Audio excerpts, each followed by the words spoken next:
Good evening, my friends. This is the Grimflare, and I hope you're all doing very well tonight. We're back. We're playing some more Golgari live-recorded competitive leagues for you. But before we get straight into it, we have to thank our newest patron. Our newest patron is Michael Bidner, and Michael is an historic patron because he is the first ever subscriber to the Of the Veil tier. So, very generous of you, my friend. Very happy to have your support, Michael.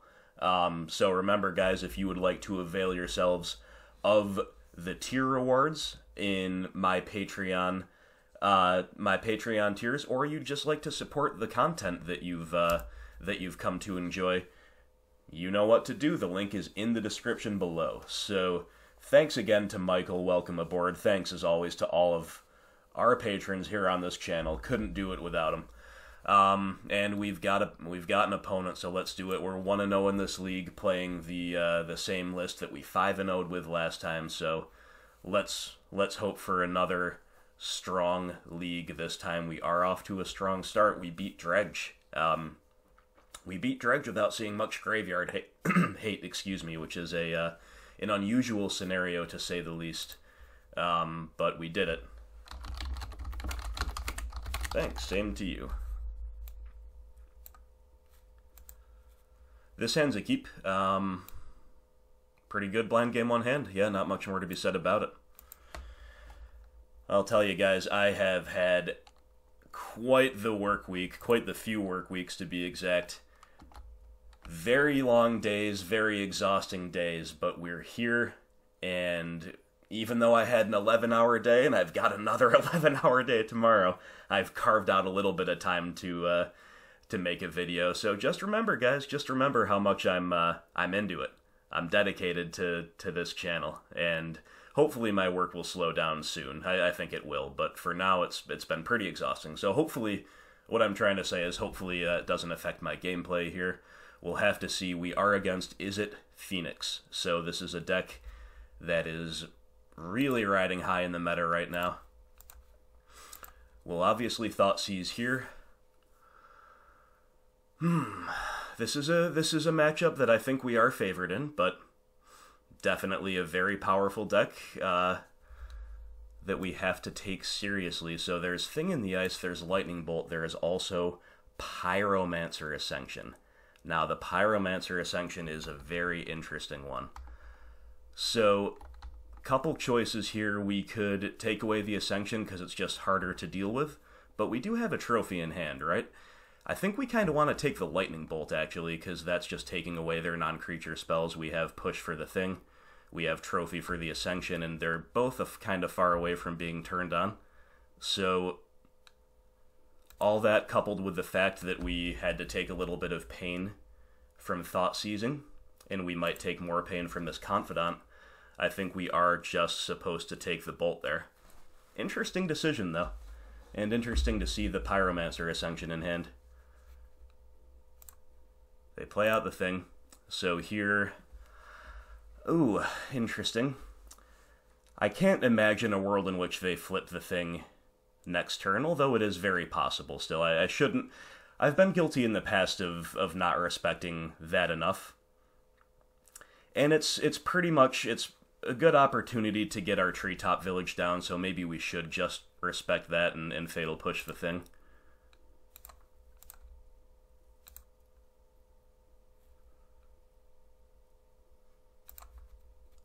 We played that a little bit cautiously. Obviously, the alternative was to play Dark Confidant, and that would have been good in its own way, but we'll see how it goes. Mountain into Ascension, so they've got two unknowns in hand. Will they start trying to go off right now? Or not necessarily fully go off, but at least dig a little bit. Alright, they get a counter right away. But nothing from there, huh? Well, this is an interesting spot. I think I should Inquisition here, because... Well, actually, if they flash back this Faithless Looting next turn, they're going to get the second counter. But then they probably can't do anything else that turn.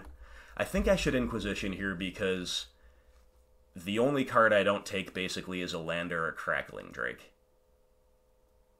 Inquisition's not really going to get any better from here, and that lets me also play a Tarmogoyf. So let's hope we get a good take here with this Inquisition. Burst Lightning.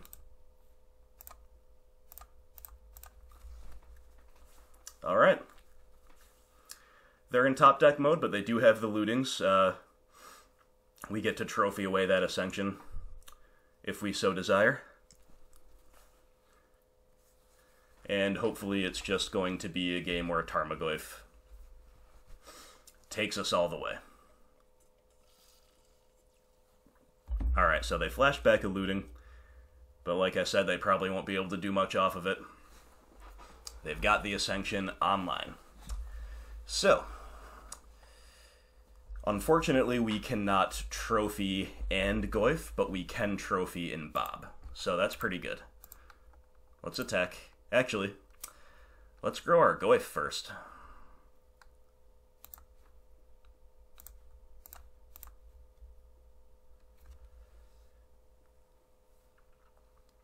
That's what I'm talking about, the 5/6.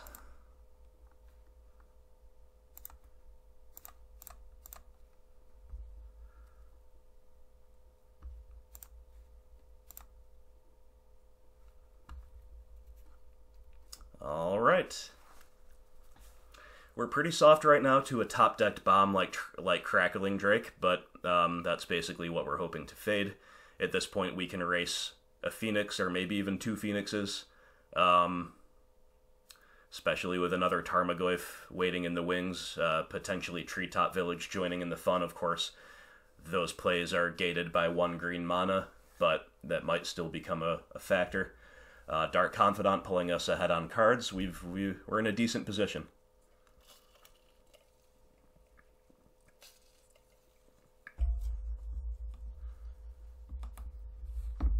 What I do need to start thinking about, though, is how to sideboard against this deck, because the lists are so in flux that it is not necessarily that clear what to do. You know, for example, this Pyromancer Ascension is not common, to my knowledge, but hey. Alright, so they went 1 top, 1 bottom with a Serum Visions, huh? And then they cast a Sleight of Hand, and now they're flashing back the looting. Here comes a Phoenix. Sure. Pretty good turn for them, but like I said, I think we can beat 1 Phoenix here if we fade the bigger bombs. Alright, Bob, show us what's up. Hissing Quagmire. Ooh, Nile Spellbomb. Alright, so I think we pretty clearly dump out the whole hand here. We can play Goyf, play a Spellbomb, hold up the Spellbomb, and also play this Quagmire. Now the big question is, do we want to hold up the Spellbomb, or do we want to just clear out that other Faithless looting while we can? I don't know. Let's attack, and we'll think about it.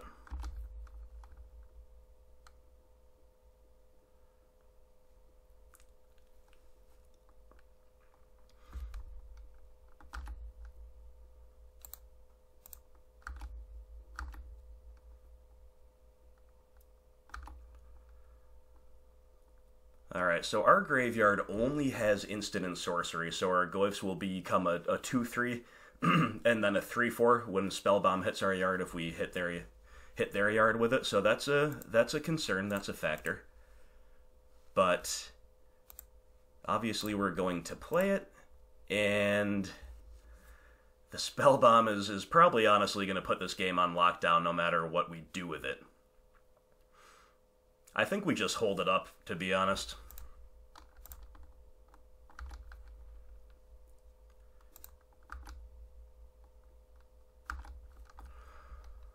Opponent says that Assassin's Trophy was brutal. Yes, it was. It's good to have main deck answers to that type of stuff. That's why we love BGX. That's why we love Golgari. Alright, this might be a scoop here, but maybe the opponent's got some... I mean, they might at least flash back this looting first to see what's up, but... couple 5/6 Goyfs on the field is not a great not a great thing to face.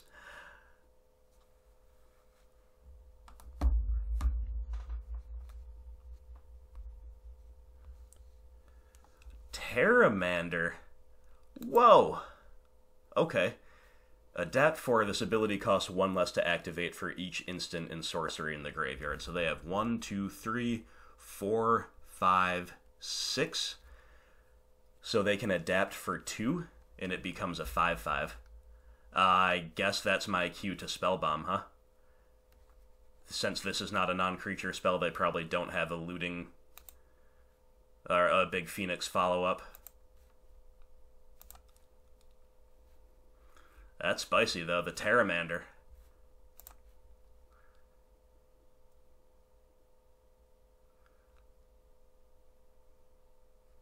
So for one brief moment in time, our Goyfs were 6/7s, and now they're 3/4s.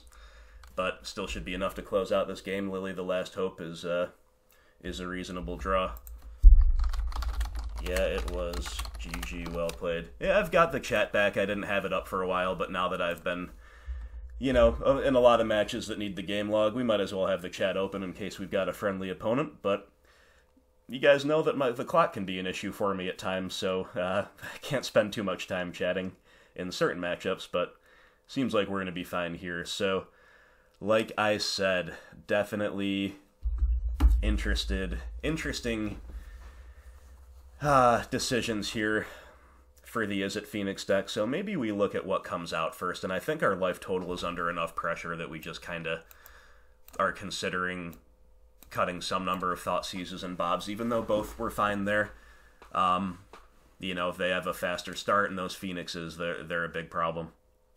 Liliana, the Last Hope, does not do much usually, but I mean, it can kill a Terramander before it adapts, so that's not nothing, but those are probably the things I would look to cut. Boarding in, we want, I think, some Grave Hate is in consideration for sure. Some more catch-all removal is in consideration for sure, especially now that we saw that Pyromancer's Ascension. I think Choke is worth a consideration as well. And are we going on the Fulminator Mage plan? No, probably not. Not against a deck that gets free spells on a regular basis, right? So Collective Brutality, though, is a good one. It can kill some smaller stuff. It can spot check the hand. Discard is definitely strong against the Phoenix decks. There's no doubt about that. And we do want Surgical as another piece of Grave Hate. So is the one thing I'm wondering about is this Grafdigger's Cage a little bit too much, right? Because we've already got kind of a lot of Grave Hate. They're not that dependent on Phoenixes to win necessarily. On the other hand, Phoenixes are probably their best win condition against us. Maybe we want Languish, especially because they're playing, well, it doesn't kill an adapted Terramander, but it kills Drake. It kills Phoenixes, it kills an unflipped thing, but maybe that's too cute. Maybe we're going to be going wider than them. So let's just bring in all 7 of these cards, and I guess we're going to leave in a Thoughtseize. We could also leave in a Bob, but I'll leave in a Thoughtseize on the draw. And then maybe I'll swap it out for a Bob on the play. So as you can see, some open questions about what to do there. As always, guys, let me know. I don't think this is a necessarily solved sideboard plan quite yet, just because of how new and how in flux the Izzet Phoenix deck lists still are now. We have a very clunky hand. I think we have to mull it even though we're on the draw, and we have, like, Inquisition with Surgical around is good, but we have all these 3 and 4 drops we have to mull this. Unfortunate, but true. Alright, I'm going to keep it. It can cheese them out. It's not a bad 6. Scoos. Sure, that's a turn 2 play. I kind of wanted to see, like, hand disruption there probably, but I don't think we throw the Scoos back there. Quagmire, pass to you.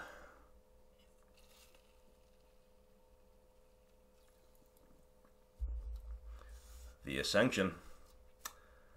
Alright. Yeah, I guess we play the Scoos. Trophy was a good draw in case they go crazy with the Ascension, but I don't think we're supposed to just trophy it right then and there. We want to be more proactive than that. Want to have them invest some resources into it. Okay, Lily edicting the thing is going to be good here. That is for certain. And that's what we're going to do. Choke is the other consideration, actually. Choking puts them down to 1 mana. Or... no, it doesn't, because Sulphur Falls is not an island. Yep, so... choke is a little bit... it's okay here still, but I think we want the Lily. Think we want the Lily. Edicting the thing is great, and if she lives, well, she's just going to be awesome.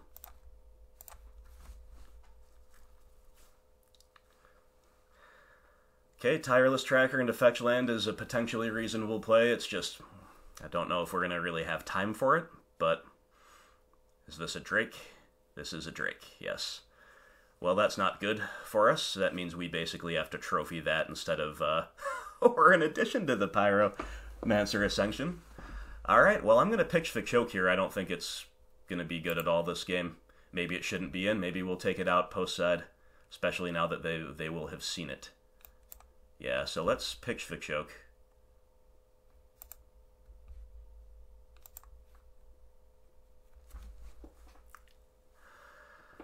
Now this Drake is only a 1/4, but I still think we have to trophy it now, otherwise it just...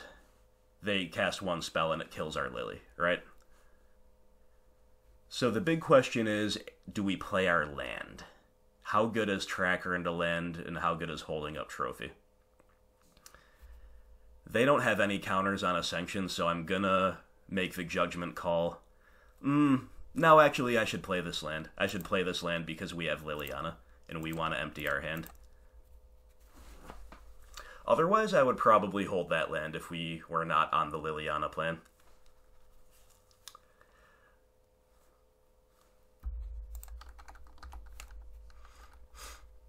And we'll pass to them. They have another Drake. They have an Arclight Phoenix, sure.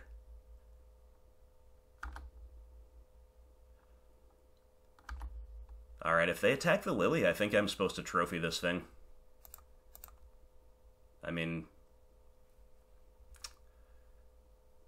yeah, I think so.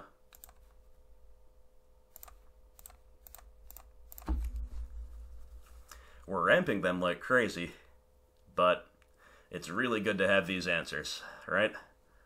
Okay. Oh, land was such a good draw there, especially if this Tracker resolves. Beautiful. We will shock so we can hold up our clue. And then we'll take out the Lily.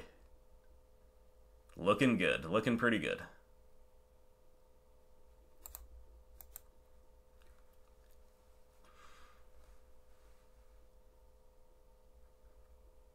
Opponent's down to 2 in hand. They have to discard one of them right now to Lily unless they can put together a chain of instants, perhaps, but I don't know quite how likely that is.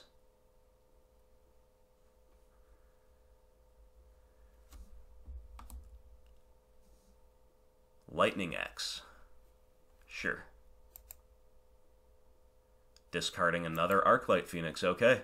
Well, they're totally empty-handed, but if they ever chain some spells together, we're going to be in trouble. But hopefully they are not able to do that. We have run them out of resources very well. And Lily's going to keep the pressure up in that regard, because they can't really just hold spells in hand until they get 3 of them. The opponent says, where are my spells? Good question, bud. Ooh, Esteem Vents, yeah, that's not great. Crack our clue. Well, the land isn't great for us either, right? But neither is Inquisition, so I guess we sandbag that land. Why not? We'll take up the Lily, we'll pitch Inquisition, and we'll send in the Hissing Quagmire. We need a clock, though. We need a better clock than this 2/2 Death Touch. To be honest, that was That took them to 17. They've got a lot of value in the yard. We need to either find a clock or clear out the yard. It's too bad they had the removal spell for our tracker. We would have been going off right now with value and with a clock. Okay. So I guess we take Lily up first to get whatever's in their hand out of their hand. And then we know we can pulse away that Ascension. And we know they won't have removal for our Hissing Quagmire as well. Okay, it was just a land they drew.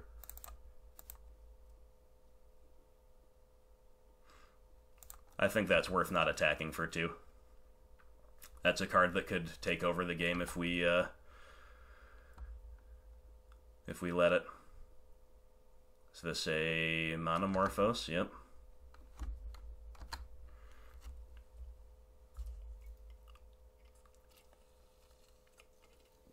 That's the scary top deck, is the Monomorphose, but they only found a wooded foothills off it, so that's good.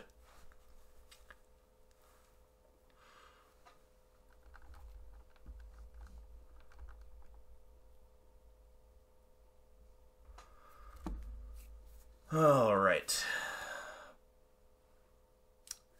Man, we're bricking too, though. Like, our opponent's bricking, but so are we. But at least we have a Manland and a Liliana, right?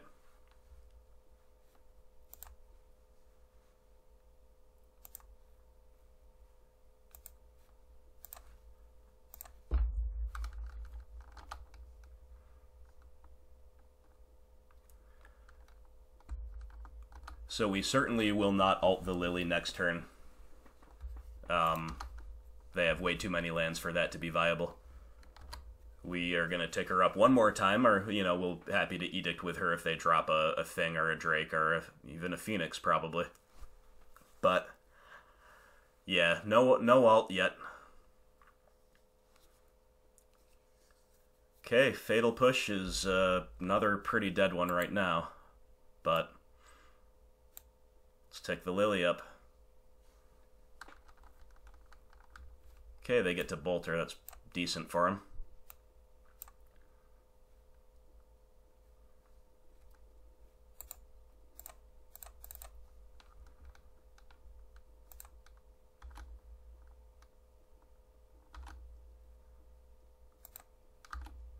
Alright, our excruciatingly slow clock continues its good work here. Definitely happy I have it. Don't get me wrong. Arclight Phoenix, yikes. That was good on the heels of Bolt, because now our Lily's down to 1. Alright, we really need to stop breaking here, deck. Come on. Forest! Forest!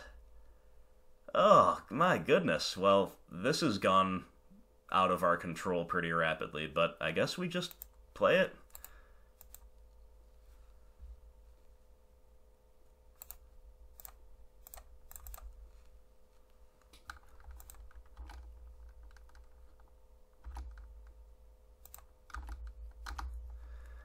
Alright. So I guess we can still win this race.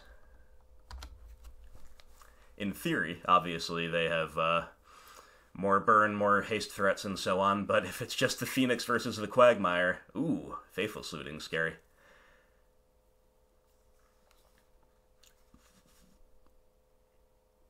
Yep. Here comes, this is why we really needed to clear out that graveyard. Because now they get all the Phoenixes, and now we're not winning this race anymore. Now we need to draw an out. Man, I can't believe we bricked so hard.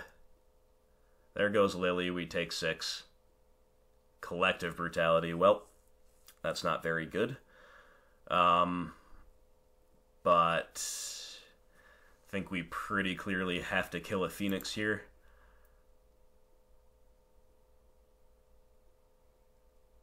Or how good is draining them for 2? Nah, we'll kill a Phoenix.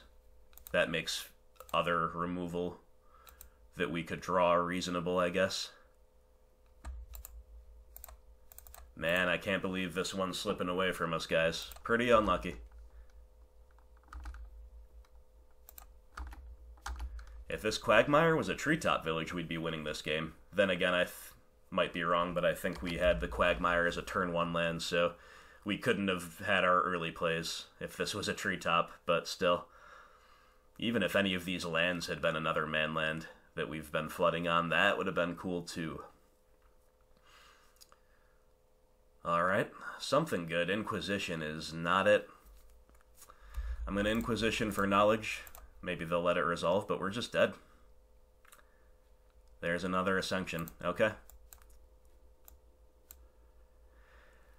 Wow. Alright, let's not let that, not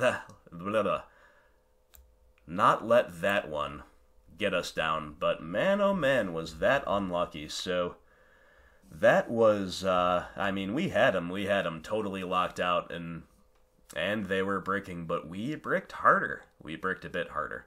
So, I am more... Like, that's how we lose, really, to this deck, mostly, are to the Phoenixes. We have enough answers to the other stuff that I am happy with, like, all my graveyard hate here, including Grafdigger's Cage. I'm going to take this Choke out. I don't think Choke is that good against their land base now that I've seen more of it, and now that they know Choke's in the deck. So, bring back a Dark Confidant, maybe. I think just one is going to be safe enough. Let's see what else.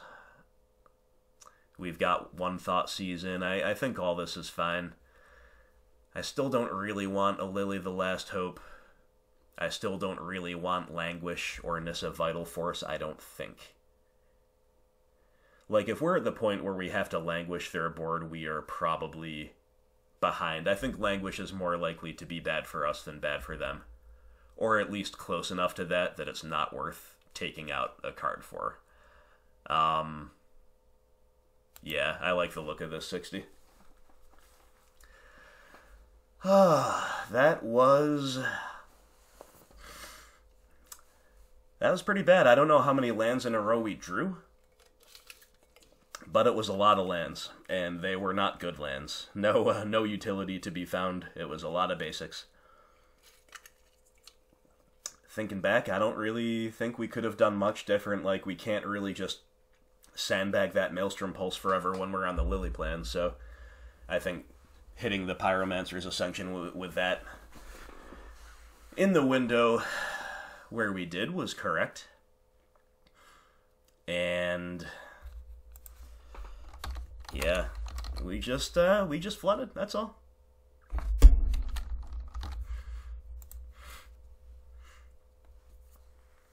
We also had Demolta 6, and it was like a 4-land 6. It was not the greatest, and one of the 2 spells was Choke, which ended up just not being good. Liliana was the other spell, though, and she was awesome. You know, I've seen people say, not necessarily invested BGX players, but people on more general places like Reddit be like, Liliana the Veil's not good against Phoenix, because they just see graveyard recursion, and they're like, Liliana fills up the graveyard, that's what their deck wants to do, that's not good, but there's so much more nuance to it than that, right? I will play first. Come on, good hand. This is a good hand. This is a good hand. We'll keep it. We've got a nice enough curve, but both of these things are kind of naked without disruption, like if we go Spellbomb into Skoos. Opponent says, thanks, good luck for Game 3. This has been a tight one. Indeed, it has. Opponent takes them all. That's great for us. So both the Spellbomb and the Skoos here are naked to destroy effects or kill spells, respectively. But I think I am supposed to just play them on curve. We really want to curve out because they're such a fast deck, potentially. You know, the worst thing they could have is like a Shatter effect and a Lightning Bolt turn 1 and then turn 2, but that's very unlikely. Ooh, Terramander. Yeah. I didn't know if that would still be in his deck post side, but it is. Ooh, Inquisition. Now, do we want to play this over Skoos to protect the Skoos? Okay, so If we just run out the Skoos, it gets bolted. That sucks. But that would let us go Inquisition, hold up Spellbomb next turn. Then again, man, this is a tough call. This is a tough call. I kind of want to Inquisition right now, so that's what I'm going to do.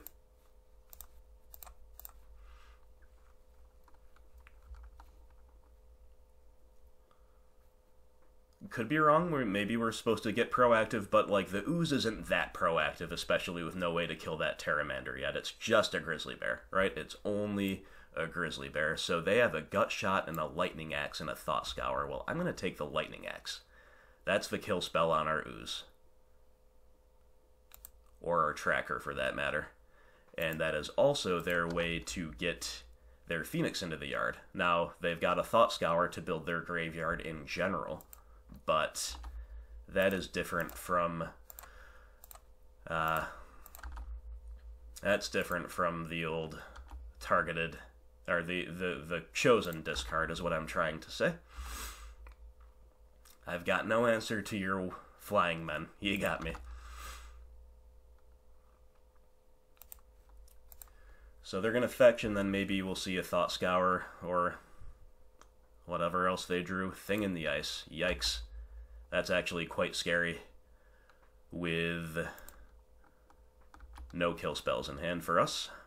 Oh, but ask and you shall receive. Yeah, so I think we play the Ooze here.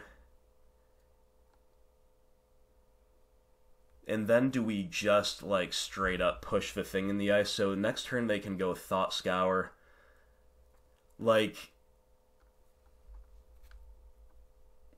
I don't know.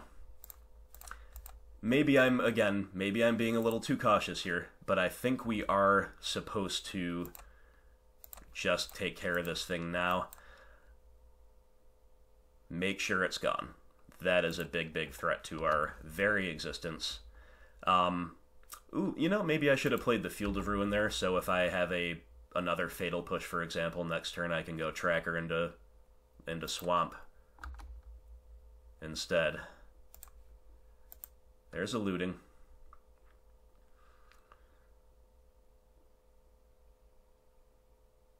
In the yard, that is, off the Thought Scour. They cast the Thought Scour. They've been to looting and a Lightning Bolt.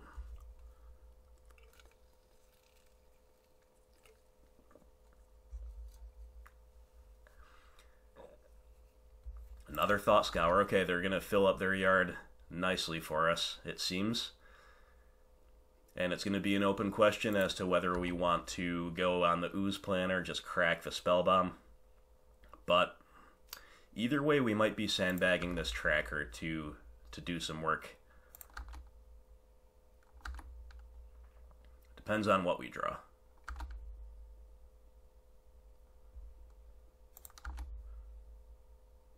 Dark Confidant. Alright, I like the Bob well enough to go on the Ooze plan here, so I mean, Bob dies to Gut Shot. But that's still fine. It kind of forces them to Gut Shot on our terms, right?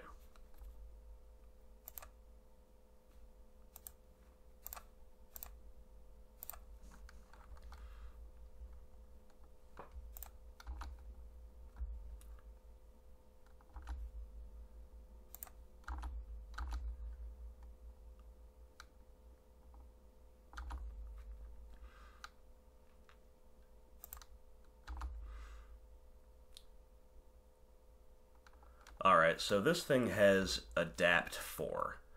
So it's actually going to be a big problem if we let them untap, maybe. So let's see, 1, 2, 3, 4, 5. If they make a land drop, they can adapt this thing. Yeah, I think we are just supposed to Spellbomb right now. We'll Spellbomb right now. I didn't realize that as soon as I should have, my bad, guys, and then I would have maybe taken a different line this entire turn. But now that I see that, I'm actually going to, on my own end step, we're going to Spellbomb them.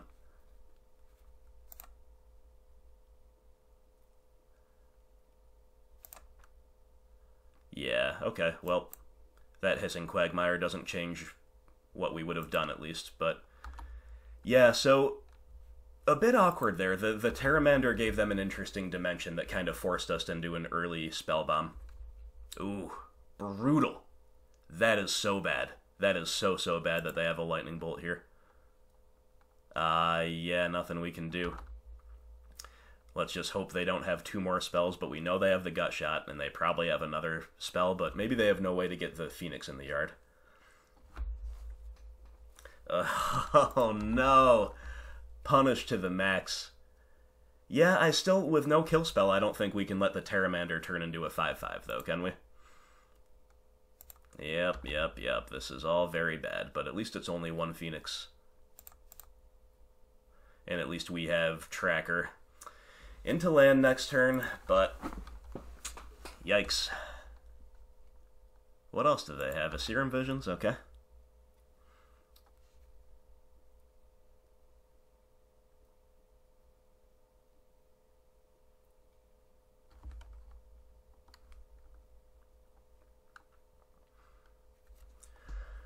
Oh boy, oh boy, oh boy. Yeah, that was rough. That was a bit rough. So I guess the alternative would have been to, like, keep the spell bomb up and eat a couple spells with ooze, but that seems very bad to me, to lean on the ooze, but not get it bigger, get it out of bolt range. I don't know. That didn't seem correct either, so... Okay, opponent says my system... Okay, never mind. Opponent thought the MTGO was bugging out, but... Oh, man. The Phoenix comes back after all that. The fact that we haven't had removal spells much to speak of this game has been very bad, because it kind of... Ooh. Okay. Yeah, it kind of forced us into using the spell bomb the way we did. But anyway, so it's 8 to adapt. They have 1, 2, 3, 4, 5 they can adapt next turn. I mean, we're going to get hit for 8 if we don't Edict. So I think we Edict. Gotta hold off on this tracker 1 more turn. As bad as that is.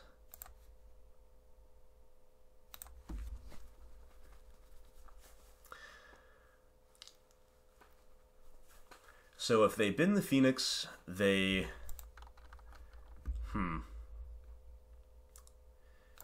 Yeah, I guess we sandbag this land. A lot of little things are lining up suboptimally for us this game. So the good news, at least for us buying a little time, is if they want to adapt, they can't bring back the Phoenix. They'll be spending their turn adapting. Unless they get a bunch of free mana, free spells. Who knows? We just need to keep drawing, removal and eventually get this tracker online. For that reason, Lily was a decent draw, but I would have obviously rather just had a Fatal Push. Oh, they've got a Gut Shot. Okay. Speaking of the free spells, here's the adaption. Yep. Alright. Getting clocked pretty hard by this thing now. Tarmogoyf. Come on. We can't get anything to line up our way, can we? Now we can't play the Goyf this turn. We've got to play Tracker, though, because that's the way to find a kill spell.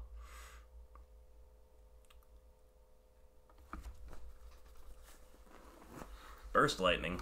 Yep.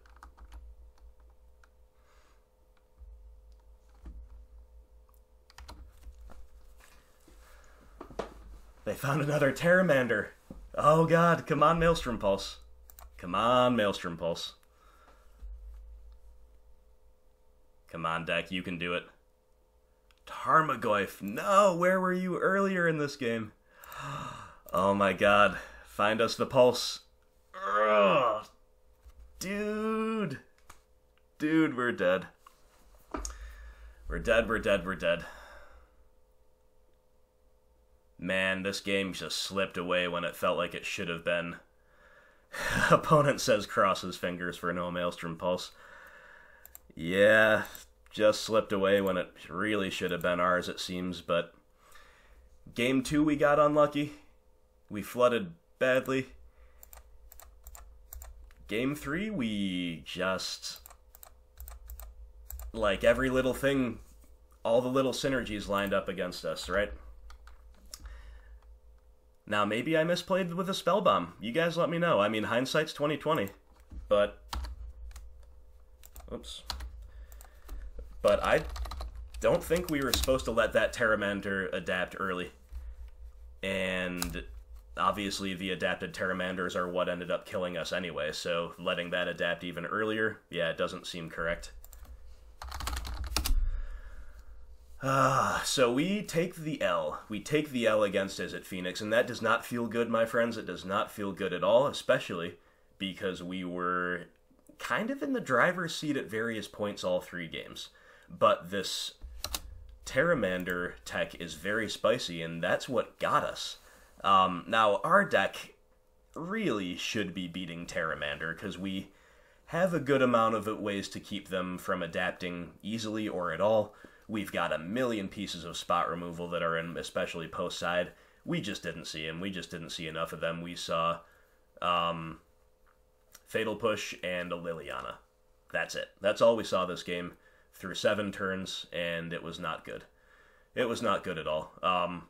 And one of the weaknesses of the Izzet Phoenix deck against a deck like ours is their low threat density. Now, they clearly play a higher threat density because we saw Phoenix, Drake, Thing in the Ice, and Pteramander. So their particular build seems like it's less consistent in terms of kind of going off, but better against us. And they proved it right there, that is for sure. So definitely feel a little bit unlucky to have dropped that game, but it is possible that I should have done some things differently.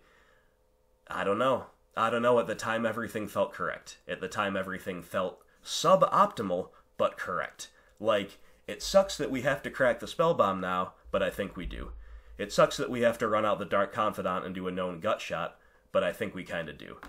It sucks that we have to sandbag a tapped land, but for Tracker we probably should. Then we get punished for drawing the Tarmogoyf next turn. Like, between the flooding in Game 2 and between the little incremental bad luck here that plagued us in Game 3, yeah, it wasn't our match. It was not our match. So we take the L, especially having won Game 1 against Arclight Phoenix, which I think we do have a decent matchup against. I was really expecting to win that series. So that is a bit of a letdown. But oh well. That is Magic. That is Modern. It happens. And I still think that was a good game. That was worth watching. That was worth analyzing and talking about. So, hopefully my work-addled brain did not make some complete punts that I didn't see at the time. You guys will have to let me know, as always. But no point dwelling on a loss. We are still 1-1 in the league, still definitely live for a solid result. So let's go ahead and leave it there.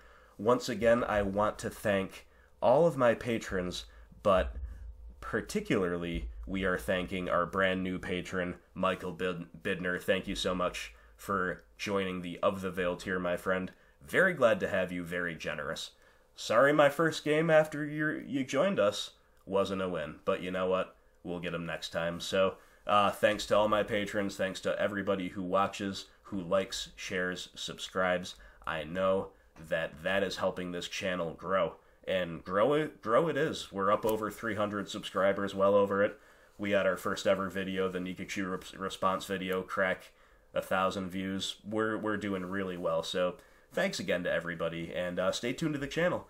I've got another really long day of work tomorrow, but some point over the weekend I will be finishing out this league. So stay tuned, and until next time, take it easy, and I will talk to you soon. Have a great night.